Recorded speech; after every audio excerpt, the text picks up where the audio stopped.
Good morning students. आज हम लोग का रियल नंबर्स का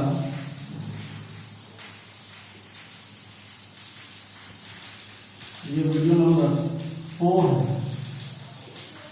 ठीक है, प्रीवियस 3 वीडियो मैंने अपलोड कर चुका हूँ। ठीक है, मैंने YouTube में अपलोड करके लिंक आपको भेज चुका हूँ। ठीक है, ये जो है अब हम लोग का जो नेक्स्ट टॉपिक है उसको कहते हैं यूक्लिड डिवीजन एल्गोरिथम। ठीक है, इसके बारे में प्रीवियस वीडियो में मैंने कुछ डिस्कस भी किया था। टाइम बाउंडेशन के कारण मैं इसको कंप्लीट नहीं कर पाया था। तो ये हमारा आज का जो टॉपिक है वो है यूक्लिड डिवीजन एल्गोरिथम। ठीक है, ये कहता ही है इट इज अ टेक्निक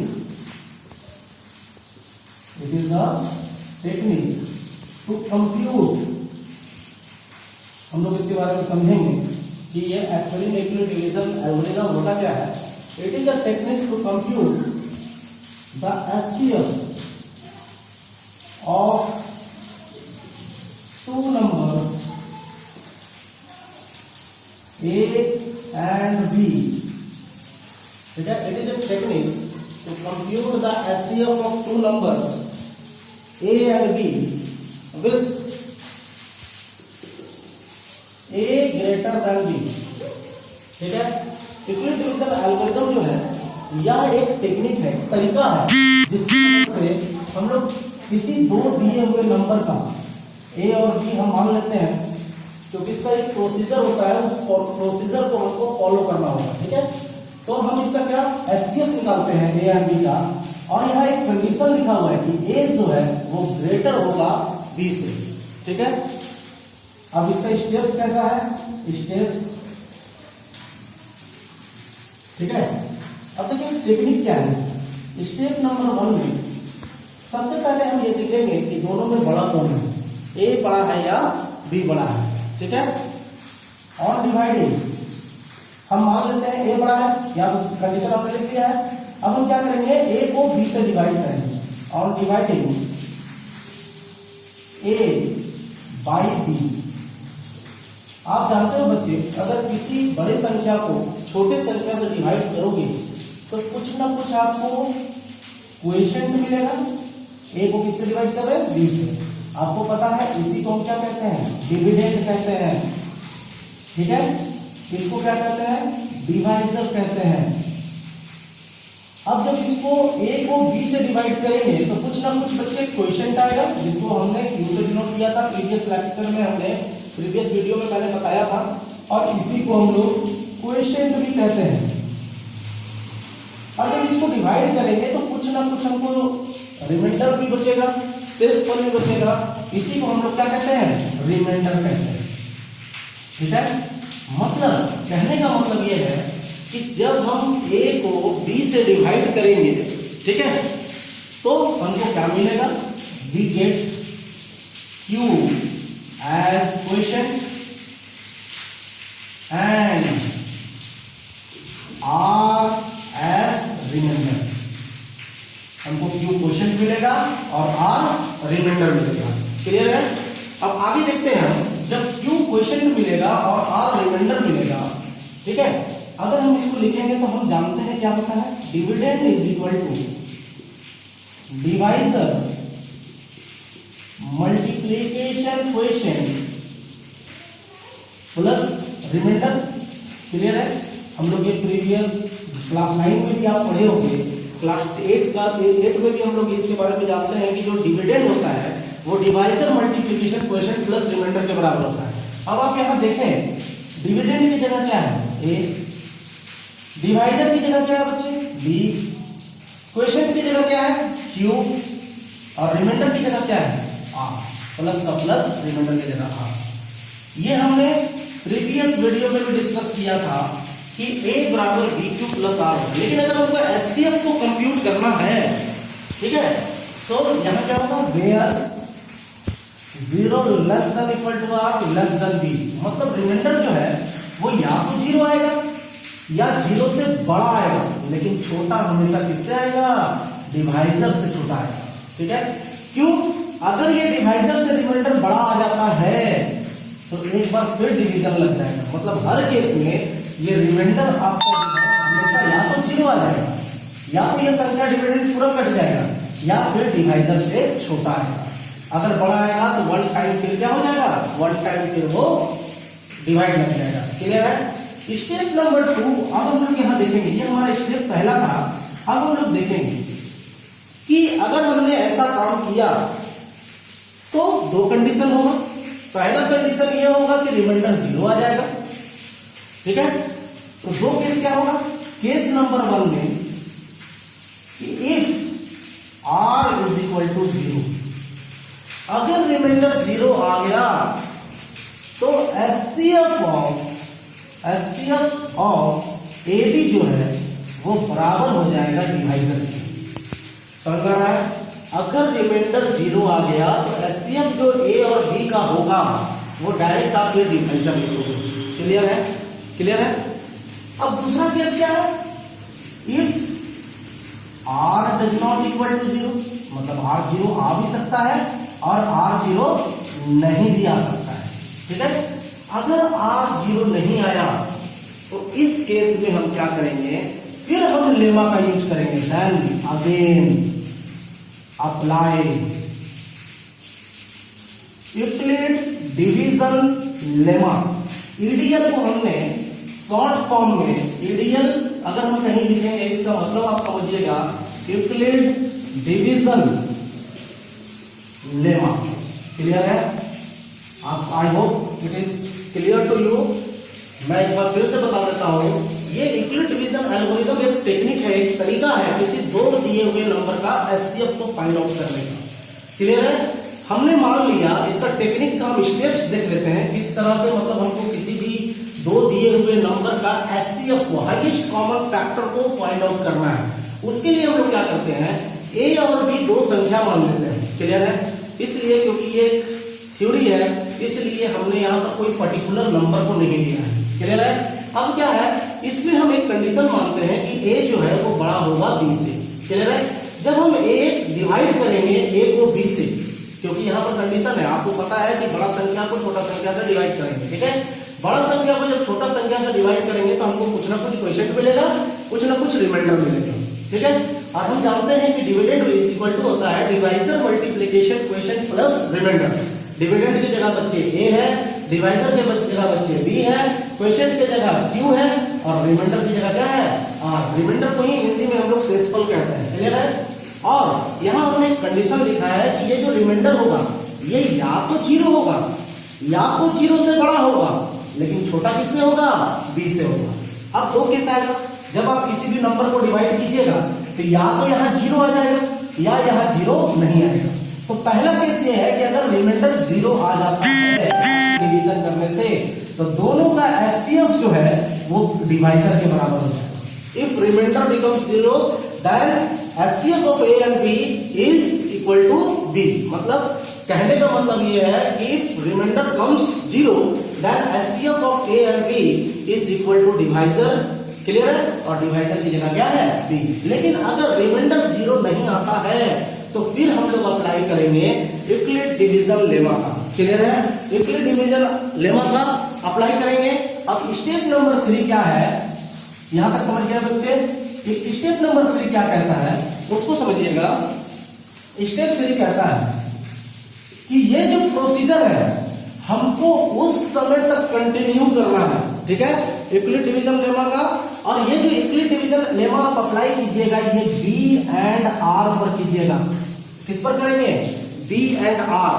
ये जो डिवाइजर है और ये जो रिमाइंडर है, अब इस पर यूक्लिड डिवीजन लेमा अप्लाई होगा। क्लियर है, यूक्लिड डिवीजन लेमा किस पर अप्लाई होगा, b एंड r पर होगा। स्टेप नंबर 3 कहता है continue this process, continue this process till remainder becomes 0। इस प्रोसेस को हम लोगों को उस समय तक कंटिन्यू करना है जब तक रिमाइंडर जीरो ना आ जाए। समझ आया? Remainder becomes zero. और जैसे रिमाइंडर जीरो आ जाएगा, अगर मान लीजिए जैसे रिमाइंडर जीरो आ जाएगा तो जो ए और बी का एचसीएफ है वही, मतलब ए और बी का अगर एचसीएफ की बात करें तो वो डिवाइजर के बराबर होगा। क्लियर है? ये आई होप बढ़िया से क्लियर नहीं हो पाया होगा, थ्योरी है, लेकिन अभी जब हम एग्जांपल सॉल्व करेंगे तो आई होप आपको बेटर से क्लियर हो जाएगा। क्लियर है? चलिए देखते हैं एग्जांपल, क्वेश्चन इससे रिलेटेड देखते हैं। ठीक है, क्वेश्चन में जो है आपको सिर्फ यही फाइंड आउट, आपको सिर्फ यही समझ के चलना है कि ये जो यूक्लिड डिवीजन एल्गोरिथम है ये एचसीएफ निकालना है किसी दो नंबर का। ठीक है, जैसे एक क्वेश्चन है, यूज यूक्लिड डिवीजन एल्गोरिथम, इस तरह का क्वेश्चन आपके एग्जाम में आ सकता है। ठीक है, क्योंकि हम लोगों को यूक्लिड डिवीजन एल्गोरिथम का यूज करके हम लोगों को क्या करना है, फाइंड आउट करना है HCF. Find the HCF of 16 and 32। हम छोटा नंबर लेते हैं। क्लियर है? आप यहां देखे होंगे find the HCF of 32 and 16। Clear? अब देखते हैं 32 और 16 का HCF। आपको इससे पहले प्रोसीजर हम बताए थे कि आप उससे भी निकाल सकते हो, लेकिन आपको यहाँ कंडीशन दिया हुआ है यूक्लिड डिवीजन एल्गोरिथम का यूज करके ही बनाना है। तो सबसे पहला स्टेप में क्या करेंगे, स्टेप 1 में आपको बताए थे कि दो नंबर दिया रहेगा, इस नंबर का क्या फाइंड आउट करना है, एचसीएफ। तो मान लेंगे लेट, आपको पता है कि एक को ए मानना है और दूसरे को बी मानना है। Let A is equal to क्या, 32 and B is equal to क्या, 16। बड़े नंबर को हमने 32 मान लिया और छोटे नंबर को हमने क्या मान लिया, 16 मान लिया। क्लियर है? अब हम लोग क्या करेंगे, इस 32 को 16 से डिवाइड करेंगे। सबसे पहले हम एक लॉन्ग डिवीजन मेथड का यूज करके फाइंड आउट कर लेते हैं कि एक्चुअली में इसका एचसीएफ, इस लॉन्ग डिवीजन की मदद से आपको यहाँ राइट इट डाउन करने में मदद मिलेगी और समझ में आएगा। क्लियर है? अब यहाँ देखिए 16 की जगह आप यहाँ 14 मान लीजिए। ठीक है, क्लियर है? थोड़ा सा चेंजेस कर लीजिए तो ये तुरंत रिमाइंडर जीरो आ जाएगा। क्लियर है? इसलिए मैंने क्वेश्चन को थोड़ा चेंज कर दिया। अब यहाँ पर 14 लिखेंगे क्योंकि आपको पता है कि जो ए था वो बड़ा था, उसको डिविडेंड की जगह लिखते थे, जो छोटा था उसको डिवाइजर की जगह लिखते थे। ठीक है, 14 × 14। देखिए बच्चे, जब आप 1 मिनट, सॉरी 14 × 28। यहां देखिए आप कि जब इसको 32 को 28 से जब हम इसको सब्ट्रैक्ट करेंगे तो यहां पर 4 आएगा। और ये डिवीजन मेथड की प्रोसीजर से अभी हम आपको समझा रहे हैं। फिर यूक्लिड डिवीजन एल्गोरिथम इसको कैसे अप्लाई करेंगे इस चीज को देखेंगे हम। ठीक है, यहाँ 4 रिमाइंडर बचा आपका। अब क्या बोले, देखिए रिमाइंडर 0 आया, नहीं आया, तो हमने क्या बोला कि बी और आर में अब आपको क्या करना है, यूक्लिड डिवीजन एल्गोरिथम का यूज करना है। अब देखिए आपको पता है डिवीजन मेथड से ये 14 फिर कहां आ जाएगा, यहां आ जाएगा। क्लियर है? डिविडेंड की जगह 4 3 जा कितना होता है बच्चे, 12। यहाँ क्या आया, 2। अभी फिर देखिए रिमाइंडर 0 आ गया, फिर देखिए रिमाइंडर 0 आया तो इसका डिवाइजर क्या हो जाएगा, डिविडेंड बन जाएगा। तो 4 2 जा कितना होता है, 4। यहाँ देखिए आप रिमाइंडर 0 आ गया। क्लियर है? अब आपको इस मेथड से पता चल गया कि एचसीएफ जो है 14 एंड 32 का क्या होगा, 2 होगा। लेकिन अब हम इसको इससे समझेंगे कि यूक्लिड डिवीजन एल्गोरिथम में हम इसको कैसे राइट इट डाउन करेंगे। क्लियर है? यहाँ लिखोगे a ग्रेटर देन b। आपको पता है कि a जो है वो बड़ा है। ठीक है, अब ये यहां लिखेंगे सो एज वी डिवाइड, किसको डिवाइड करेंगे, बड़े को छोटे से, 32/14। ठीक है, अब इसको हमको लिखना है किस फॉर्म में, dividend is equal to divisor multiplication quotient. तो आप यहाँ 32 का 32 लिख सकते हैं बच्चे। 32 को हम क्या लिख सकते हैं, 14 × 28, क्योंकि डिविडेंड बराबर होता है डिवाइजर। तो 14 × 2 + 4। आप देखिए बड़ा नंबर था क्योंकि हम आपको बताए थे a = क्या होगा, b³ + r। a के जगह 32 है तो हमने a के जगह 32 लिखा, b के जगह क्या है, 14 है तो b के जगह हमने 14 लिखा, क्वोशिएंट की जगह क्या है, 2 है तो क्वोशिएंट की जगह हमने 2 लिखा, प्लस का प्लस साइन और रिमाइंडर की जगह क्या है, 4 है। अब देखिए यहां रिमाइंडर आपका 0 नहीं आया, तो यहां आप लिखिएगा स्टेप 2 में, सिंस रिमाइंडर कितना आया, ये आपका रिमाइंडर है बच्चे, remainder is equal to 4 which is not equal to 0, जो 0 के बराबर नहीं है। अब बताइए अगर ये रिमाइंडर 0 के बराबर नहीं है तो हम लोग क्या करेंगे, हम लोग फिर क्या करेंगे, फिर हम लोग अब इक्विलेट डिवीजन एल्गोरिथम हमको 14 एंड 4 में अप्लाई करना है, डिवाइजर एंड रिमाइंडर में। Now again apply Euclid division algorithm, ठीक है। फिर हम लोग अप्लाई करेंगे इक्विलेट डिवीजन लेमा, ठीक है, इक्विलेट डिवीजन लेमा। अब आप बताइए किसमें किसमें करना है, 14, तो यहां पर 14 लिखेंगे, ए की जगह क्या हो गया बच्चे, ए की जगह 14 हो गया, देखिए ए की जगह क्या हो गया 14। अब आपको पता है कि डिविडेंड बराबर होता है डिवाइजर, अब ये ए हो गया, 4 क्या हो गया, डिवाइजर हो गया, मतलब बी की जगह 4 हो गया, क्वेश्चन की जगह क्या हो गया 3 हो गया, और रिमाइंडर की जगह क्या हो गया 2 हो गया। अब इसको हम लिख सकते हैं 4 मल्टीप्लीकेशन 3 प्लस 2। अब फिर देखिए कि फिर आपका रिमाइंडर जो है वो 0 के बराबर नहीं आता, तो यहां लिखिएगा, ये स्टेप नंबर 2 था बच्चे। स्टेप नंबर 3 में आप देखिए, आपको फिर लिखना होगा since remainder is equal to 4, remainder is equal to 2 which is not equal to 0, remainder 4 और 2 है जो किसके बराबर नहीं है, नॉट इक्वल टू 0। आपको बताया कि ये प्रोसेस आपको उस समय तक करना है जब तक आपका रिमाइंडर 0 ना आ जाए, क्लियर है। अब आप यहां देखिए, यहां पर आप देखिएगा कि रिमाइंडर 2 आ गया है और ये 0 के बराबर नहीं है, तो अब हमको फिर इक्विलेट डिवीजन लेमा अप्लाई करना है, किसमें किसमें है, डिवाइजर है 4 और रिमाइंडर क्या है 2, मतलब बी एंड आर में। तो यहां लिखिएगा now again apply EDL Euclid division lemma on 4 and 2, 4 and 2 में फिर हम लोग इक्विलेट डिवीजन लेमा, यहां हमने किसमें किसमें इक्विलेट डिवीजन लेमा अप्लाई किया था, 14 एंड 4 में, क्लियर है, क्लियर। अब ईडीएल अप्लाई करेंगे तो आप यहां देखिएगा 4 एंड 2 में 4 को हम क्या लिख सकते हैं, 4 को लिख सकते हैं 2 मल्टीप्लीकेशन 2 प्लस 0। देखिए यहां पर 4 की जगह क्या है, ये जो 4 है ये हो गया dividend, divisor multiplication question 2 multiplication 2 और रिमाइंडर क्या आ गया 0। हमने बोला था ये प्रोसीजर को उस समय तक अप्लाई करना है जब तक रिमाइंडर 0 ना आ जाए। आप यहां देख रहे होंगे कि हमारा रिमाइंडर 0 आ चुका है, तो हमारा क्या हो गया, यहां पर ये जो स्टेप्स है यहीं पर स्टॉप हो जाएगा और आप लास्ट में लिखिएगा जो इसका डिवाइजर होगा, रिमाइंडर 0 आने के बाद डिवाइजर क्या है 2 है, तो आप लास्ट में लिखिएगा नाउ एचसीएफ ऑफ किसका किसका एचसीएफ निकाल लेते हैं, 32 and 14 is 2। I hope it is clear to, मतलब जो जब रिमाइंडर 0 आ जाएगा तो ये जो डिवाइजर है वही दोनों नंबर का क्या होगा, एचसीएफ होगा। एचसीएफ मतलब highest common factor in the sense कि 2 ही वो सबसे बड़ा संख्या है जिससे 32 भी कटेगा और 14 भी कटेगा। I hope it is clear to you, ठीक है। आपके आरएस अग्रवाल बुक में, एनसीईआरटी बुक में बहुत सारे क्वेश्चंस है इक्विलेट डिवीजन एल्गोरिथम पर आधारित कि एचसीएफ आप कैसे निकालोगे, ठीक है। आप उसको ट्राई करना, ठीक है बच्चे। नेक्स्ट वीडियो फर्दर पढ़ेंगे। Thank you, have a nice day.